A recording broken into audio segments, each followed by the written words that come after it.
So I was soloing over a 2-5-1 chord progression in different keys while playing a walking bass with the left hand. I deliberately restricted the choice of notes in both the solo and the walking bass to chord notes only. This is a good starting point for anyone trying this for the first time. It's a safe way as there won't be any wrong notes, wrong in inverted commas, and by restricting the choice of notes, it forces you to be creative to make the solo more interesting. For instance, by starting and ending phrases on different parts of a bar. Let's look at some of the possible bass patterns. In the exercise that I just played, the 2 and the 5 chords just last for 2 beats per bar, and therefore you just need to play 2 notes in the walking bass. So we're sticking to just chord notes. Start the chord every time on the root, and then the second note will either be the 3rd, the 5th, or simply the root again. So on D minor 7, we'd have root then 3rd, or root then 5th, or root and root. Or you could have root and then say go down an octave to the root. Same thing with G7, root 3rd, root 5th, or root and down an octave. Let's put these 2 patterns together then and say D minor 7 play root 3rd, G7 also root 3rd. Now you can make that slightly more interesting by displacing one of the notes. So let's take it down there and go D, go down to F, or you could do this. Displace the 3rd of G7 down the octave. Or you could try this. Root 5th, root 3rd, or root 3rd, 5th, root. Chord 1 lasts for a bar, and therefore you need to play 4 notes in the bass. Again, start with the root and then pick the other notes from the 3rd or the 5th or the root again. So for instance, you could, on a C major chord, you could just go root 3rd, 5th, 3rd. You could go root 5th, 3rd, root.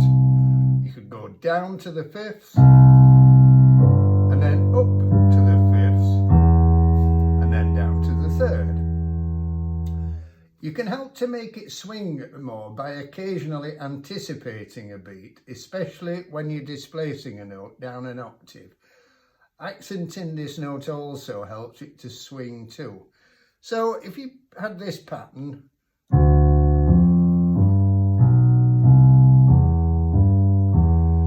and instead of just playing it straight crotchets like that, go.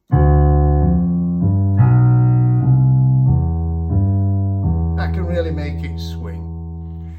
Okay, now let's look at the solo. Remember again that we're only playing chord notes.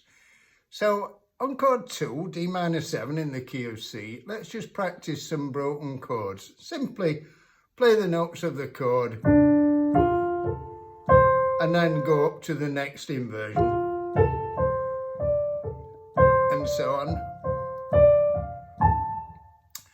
You notice that I'm accenting the upbeats there.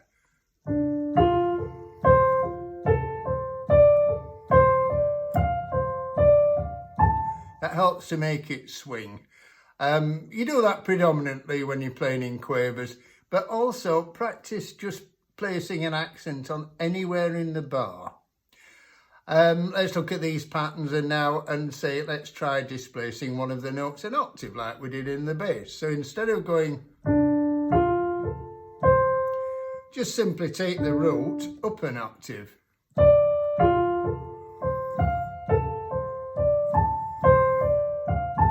And so on. Let's do the same patterns on chord 5, G7 in the key of C.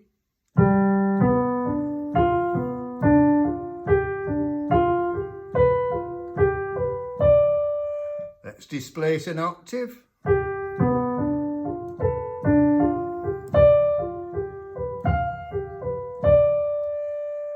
Okay, now let's combine 2 and 5. Start with this simple pattern. So I went up on D minor 7 and then came back down on the G7. Let's try this one. Let's displace the root on D minor 7 up an octave.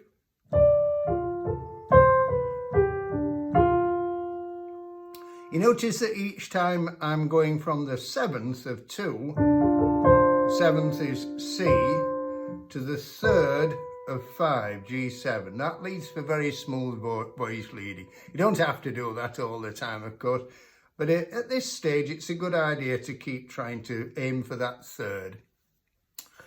On chord 1, you can actually use 2 broken chords, an E minor 7 and an A minor 7. Now, I did a video about the use of what I call inner chords, and I'll put a link in the description below. Let's just briefly look at why can you play those 2 chords over C major 7. Well, if we add C to E minor 7, we get a C major 9. The D, which is the 7th of E minor 7, becomes the 9th of C major 7. If we play A minor 7 over C, what you've actually got there is a C major 6 chord. Now, if you follow E minor 7 with A minor 7, you can do the same kind of patterns that we did in the 2-5. So you could do this kind of thing.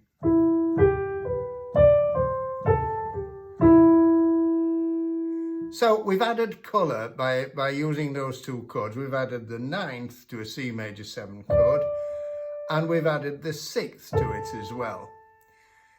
So let's look at some patterns. I just played just going up, displace the root of E minor 7, which remember is the 3rd of C major 7, up an octave.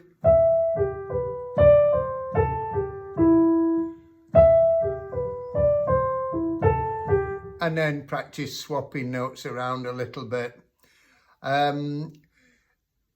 Let's join the 2 and the 5 and the 1 all together now. So for instance, we could go.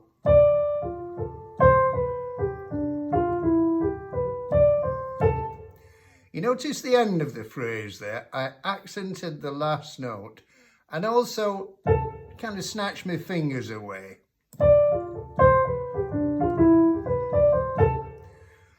Beginning soloists often make the mistake of playing the last note and then hanging on to it. It sounds much more stylistic to. Okay, also try varying this by missing some of the notes out. So, for instance, if you're going D minor 7 to G7, don't play anything on beat 1, just come in on beat 2. 1, 2, 3, 4. And you notice just there, put a bit of a syncopated rhythm.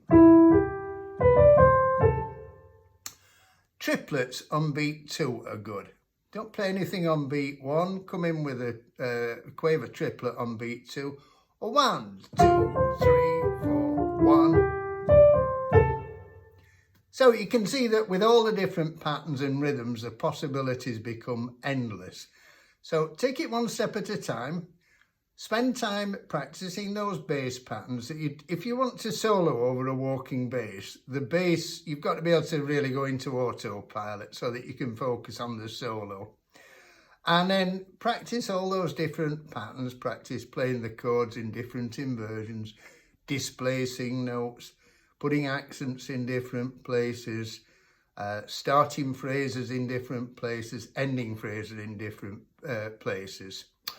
Hope you found that useful. If you did, please give it a thumbs up. Thank you.